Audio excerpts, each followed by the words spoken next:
Credit cards can either be a tool or a trap, and when you're repairing your credit, that line gets real thin. Used right, they build your score fast. Used wrong, you're back in the credit hole you just climbed out of. First rule, choose wisely.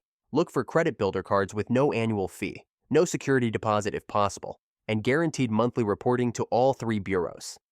Don't just grab the first shiny offer, they're designed to hook you with fees, not help you grow. Avoid the intro offer trap. 0% APR sounds sexy until the clock runs out.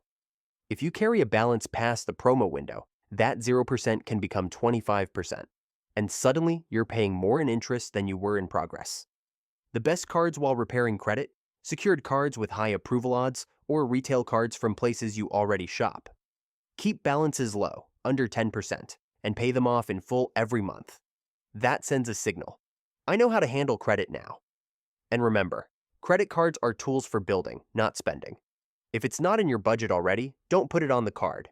You're using it to show responsibility, not fund a lifestyle. Done right, a $300 card used smart can open the door to $30,000 in future funding. Want more smart credit moves? Visit CreditFixGuy.com because your next approval starts with today's decisions.